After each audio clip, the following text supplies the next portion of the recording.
Good morning and happy Sabbath once again. Last week we took a broad look at the sanctuary and we examined that God wanted his people to build him a sanctuary, and there's three main purposes, three reasons behind this. The first was that it was God's way of revealing that he wanted to be close to his people. He wanted to dwell in the midst of his people. Even though sin had caused that separation, God wanted to be near his people. The second reason was that we saw that God was going to use the sanctuary, the tabernacle, as a teaching instrument, as a model, a map showing the way of salvation, how God was going to work to save humanity and restore that relationship. And number three, we saw how it was supposed to be a place where the people gathered together for worship, for genuine worship with God. And today we're going to focus more on the second reason, the sanctuary being a roadmap to the plan of salvation. And now, because of time in today's communion Sabbath, we won't go deep into every detail that we find there in the courtyard, but in the courtyard, you had two specific pieces of furniture. You had the laver, the bronze laver, where there was water, and the priests would use it to wash and clean themselves for the service of the sanctuary. And then you had the brazen altar, where the sacrifices were offered upon. And remember, one of the key things we looked at last week, one of the key lessons that God wished to teach his people through the sanctuary was the idea of substitutionary sacrifice. You know, because of sin, the sinner, the law demanded the death of the sinner, but because Jesus was going to step in and die in place of the sinner, someone else was going to die instead of the one who deserved death. And so, over and over, the sanctuary taught this idea of substitutionary sacrifice. It still impressed the minds of the people with the gravity of sin, because sin required death. But it showed the mercy of God, because it wasn't the sinner that died, it was the lamb, the animal sacrifice, died in place of the sinner. Now, I want you to ask yourself a question. How much do you value the sacrifice of Christ? We know that this lamb pointed to Christ as our sacrifice, but how much do you value this reality? Unfortunately, sometimes in life we can allow the things of greatest value and importance to kind of just slip by from us. And how does this happen? When we stop reminding ourselves of its importance. And so, as Peter says in his epistle, in his second epistle, 2 Peter chapter 1, the second epistle of Peter,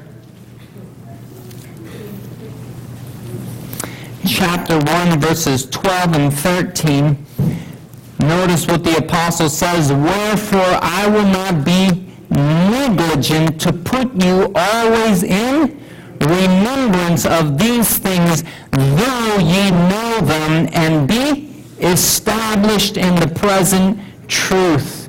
Yeah, I think it meet, as long as I am in this tabernacle, to stir you up by putting you in remembrance. And so that's what we're going to do today. Even though you know these things, right? Even though you're familiar with this idea that Jesus came as your substitute, the one who is going to die in your place, it is important that we be reminded of this great truth.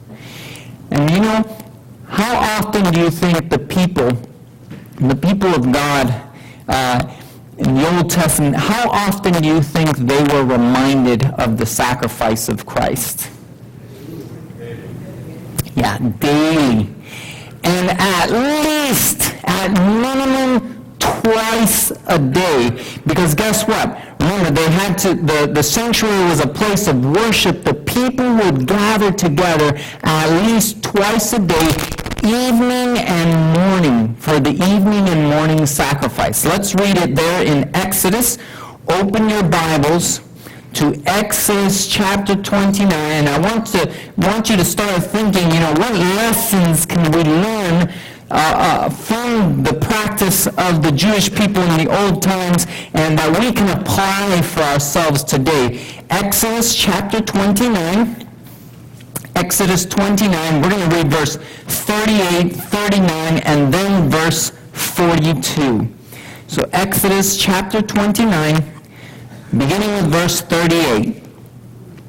Now this is that which thou shalt offer upon the altar: 2 lambs of the first year, day by day, continually.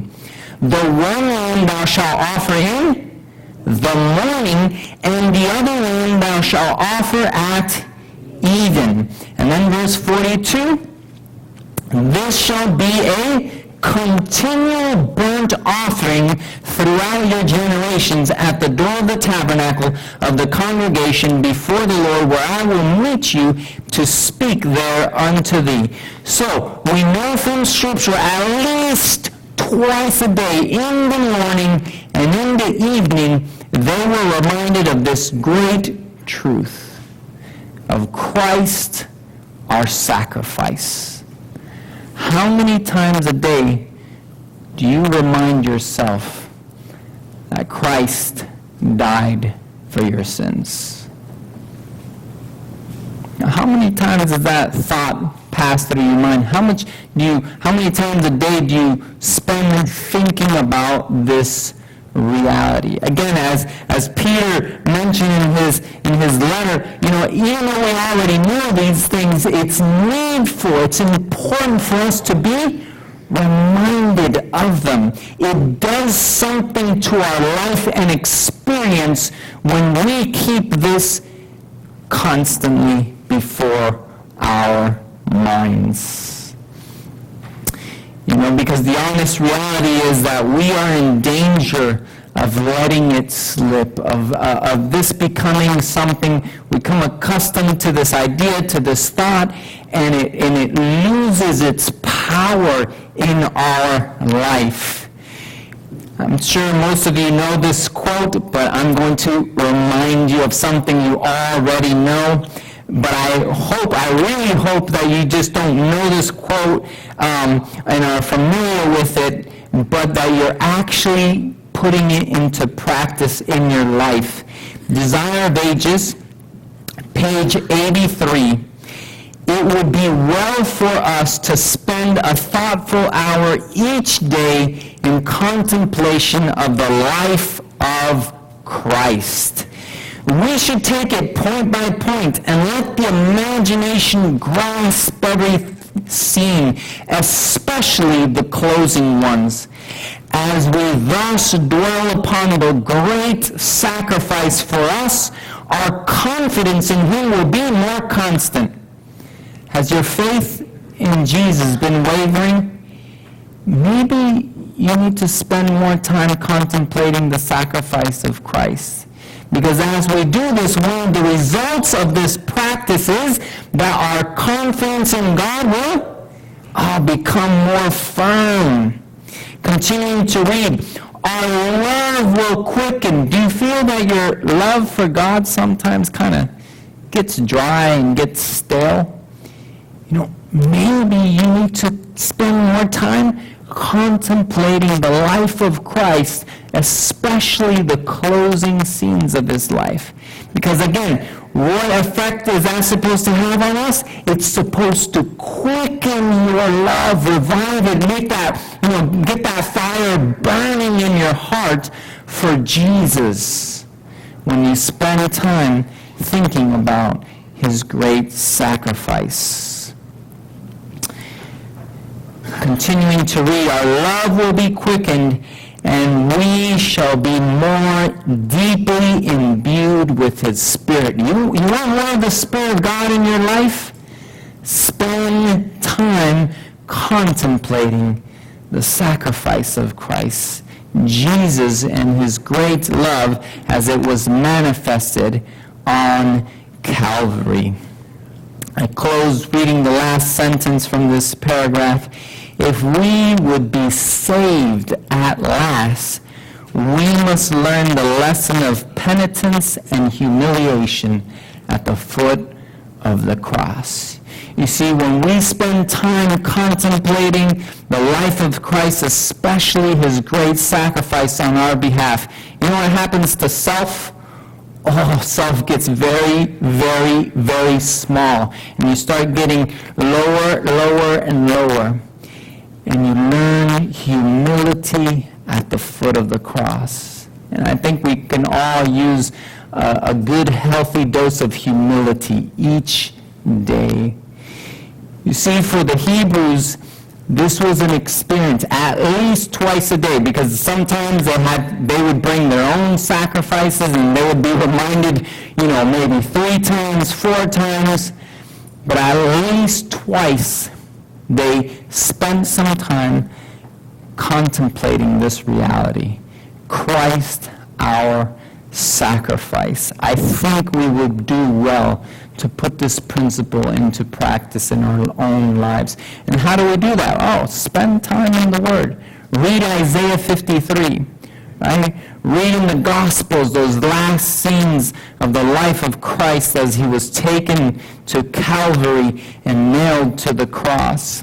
And again, why is this so important? For Paul, this was key in his preaching.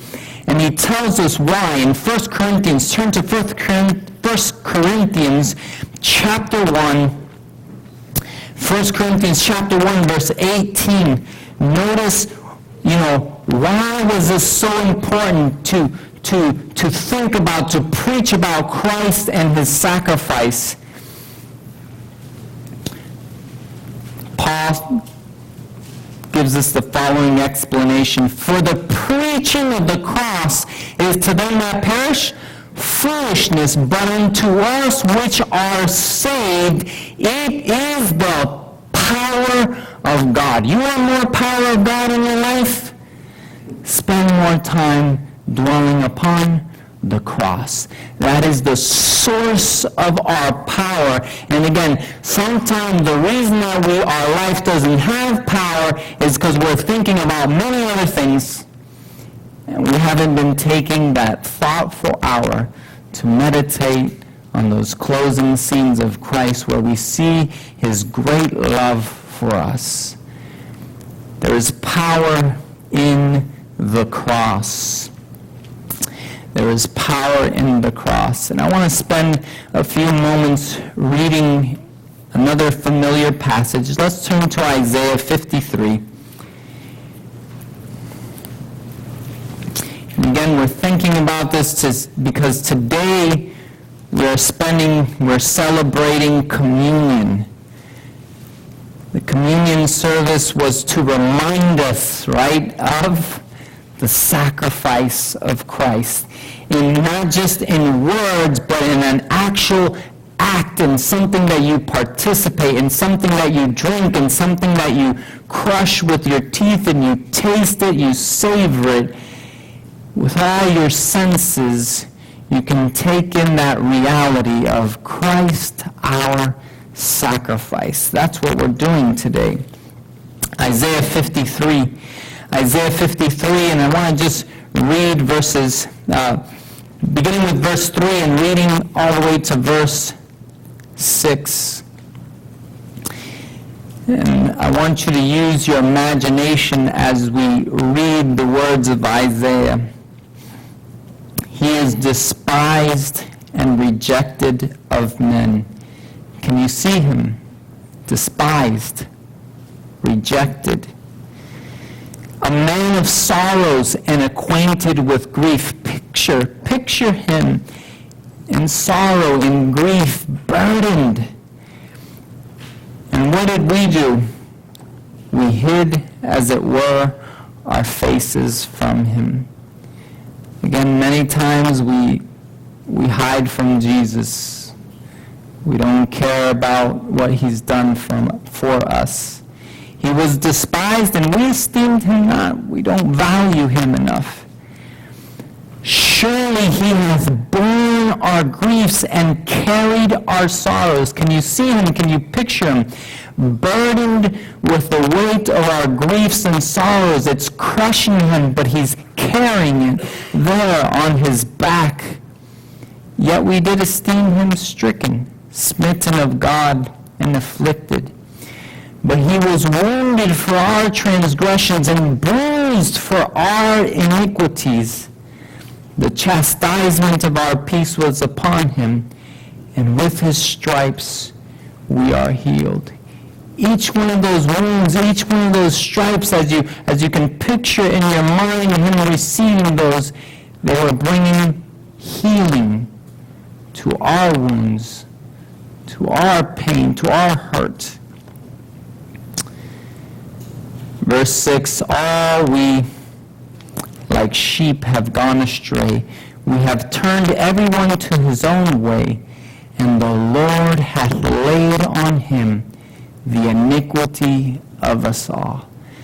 Can you think about all the evil that you have experienced and seen in your own lifetime, and knowing that all that evil, all that sin, all that wickedness, plus that of all what you do not know of the wickedness of the world, all that was placed on Christ, our substitute. Just as in the sanctuary service, the sinner would come and he would place his hands upon the innocent animal, and in this act, it was an act of transferring sin from the sinner to the substitute. All our sins were placed upon Jesus. And our imagination can't even, it fails to grasp the intensity of his sufferings for us. In the devotional Our Father Cares, page 119, it says, he was the man of sorrows, and he endured such heartache as no human language can portray. The words that we read in the Bible, it fails to portray accurately the sorrow that Jesus experienced. He could have said in truth, quoting from Lamentations chapter 1, verse 12, behold and see if there be any sorrow like my sorrow. You see, Jesus could truly say this. Behold and see if anyone else has experienced the sorrow that he experienced. And again, it's not the physical pain that caused him the deepest sorrow. If it was for physical pain, there's been human beings who have suffered more. It was the sorrow and the grief and the pain of having to bear with not just your sins and my sins, but the sins of the whole world. The guilt, the shame, that those sins bring, it crushed his soul. And I have another question for you as we close here. What is the most significant experience of suffering that you have had? And now think about it. What is that in comparison to Christ? It's nothing. It's nothing. I read to you from Gospel Workers, page 372. Let us not feel that we have heavy trials to bear, severe conflicts to endure. Think of what Jesus suffered for you and be silent. Think of what Jesus suffered for you and be silent. Even when abused and falsely accused, make no complaint, speak no word of murmuring, let no thought of reproach or discontent enter your mind. We would complain so much less if every day we would think of Jesus and his sacrifice for us. Because again, as we think of what he endured for us and we look at what we're going through, we're like, oh, this is nothing, He endured so much more for me. And the fact that he endured it and experienced it is so that then he could give me his peace.